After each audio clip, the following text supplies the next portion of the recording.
If you're a runner who's been told that you bounce too much when you run, otherwise known as vertical oscillation or vert OCS, which you'll see on your running watch, and you've been told by your running coach or your friends in your running club that you should bounce less when you run, this video is going to show you the exercises you can use to do exactly that. Hey everyone, I'm Dr. Kevin Vandy, physical therapist and running specialist with Competitive Edge Physical Therapy. Vertical oscillation is a lot to say and a mouthful. If you want more information about what it is and what it means for your running, check out this video. There's a link in the description below for you to check out more information about that in another video I made. The video today, I'm going to show you how to fix it. If you bounce too much or feel like you're wasting energy on your run because of how high your body moves, again, vertical oscillation is how much your body moves up and down when you run.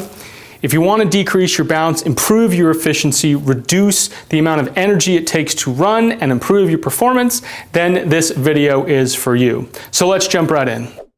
All right, this first drill we're going to go through is a runner knee to wall drill. So Dr. Brad Sullivan is going to help me with this drill to demonstrate exactly how to do this. The goal of this drill is to accelerate your swing leg in running so that it moves your body mass forward so that you can run horizontally instead of vertically. So Brad, go ahead and put your hands on the wall. So first key piece is his body is leaning forward. You don't want to be fully upright. That's what we're trying to avoid because an upright trunk increases the amount of bounce when you run. So we're going to have a leaned forward posture in a straight line. We're going to have one leg that's slightly bent, in this case his right leg. And then what we're going to do is we're going to move from that bent knee position. We're going to drive the stance leg, we're going to drive that glute forward. We're going to squeeze the thigh muscle to straighten out the knee. And then he's going to drive this knee into the wall to move his body mass forward. So Brad, go ahead and drive the knee into the wall. And then he does a calf raise with it, which is that triple extension position. So extension of the hip, extension of the knee, and flexion of the foot. So the keys here, you want to make a nice fluid motion. Make sure you squeeze your glute, make sure you squeeze your thigh, and get this knee, go ahead and stop in the top position, not the calf raise, just bring the knee up. You want to get this knee up even higher if you can, up into this 90-degree position so that it's pressing, really try to press the knee into the wall, and then fluidly come back down into a bent knee, bent hip position. So you can start easy, you don't have to go all the way into this position if it's difficult, but you want to work into being able to do this fluidly with some speed to mimic running itself. To make it more challenging, you can even add a resistance band behind your body to create some additional resistance. The idea here, do a lot of reps, probably 25, 30 repetitions to improve the endurance of your running specific muscles. For this next drill, we're going to work on the strength and power aspect of your leg drive and of the strength of your glute and the strength of your quad. So you're going to use a band. Now you can tie this to a post. You can put this on a gym hook. You can have a friend hold it, significant other, your choice. But you want it to have it around your hip bones so that the emphasis is placed on driving your butt muscle forward more than anything else. Because again, one of the reasons why people have high bounce when they run is they don't have enough glute drive.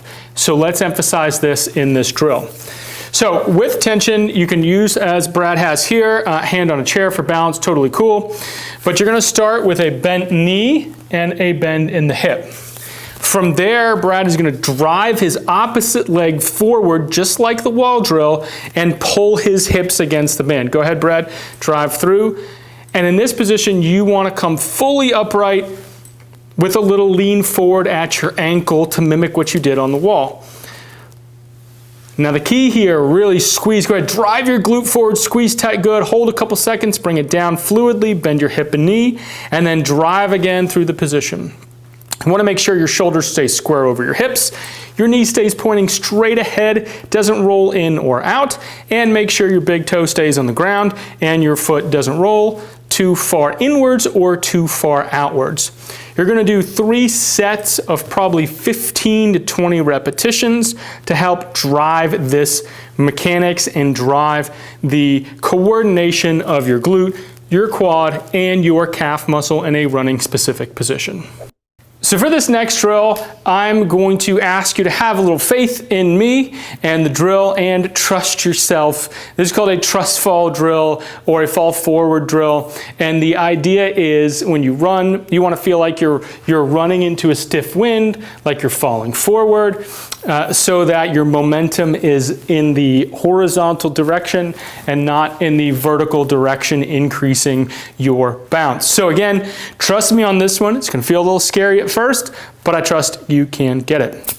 So what I'm going to have Brad do here is he's going to start upright, leaning forward through the entire body so that the ankle starts to bend, your body stays straight, fall until you can't hold it anymore, and then take a few running steps forward.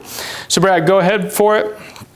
Lean, lean, lean, lean, get to that end, and then take some running steps forward.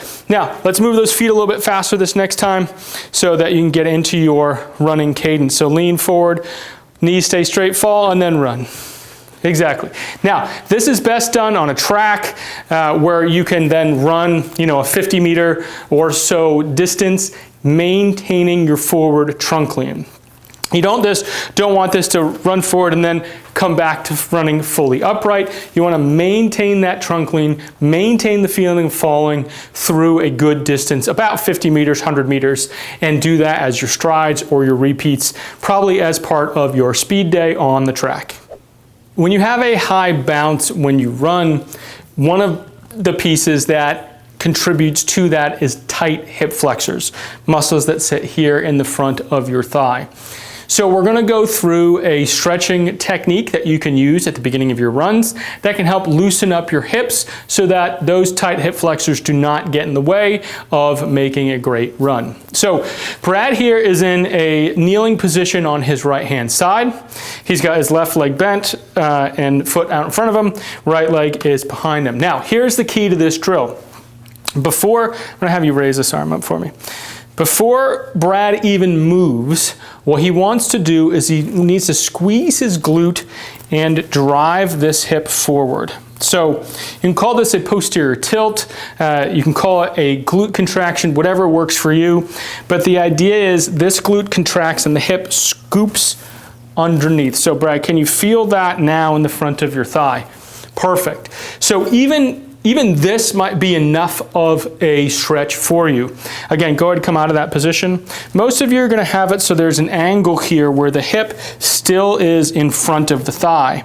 So what you have to do, go ahead and press your glute forward, squeeze this muscle here, and then tighten up your abdominal muscles, pull your belly button in, and then that should create the tension and stretch in the hip flexor. From there, to add to the stretch, what he's going to do is he's going to take his right arm, he's going to reach up overhead, and then he's going to side bend away from that side because the hip flexor attaches to that part of the spine. We're able to get an even better stretch on that muscle. Brad, can you feel that? Yep. Sweet. You want to hold this a minute.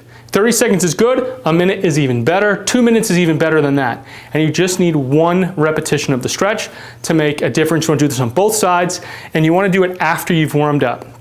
Maybe you go and you walk half mile, maybe you do some easy butt kickers, then do this stretch. All right, so those are the drills that you can use to reduce your bounce, to improve your running economy, to use less energy when you run, and reduce your risk of injury. These drills are great to be done right before you run as part of your warm-up. Get your brain in the right thinking mechanism so that you're thinking about those form changes when you go out on your run. Be patient, this does take time to change, so give yourself a few weeks to see results of these drills.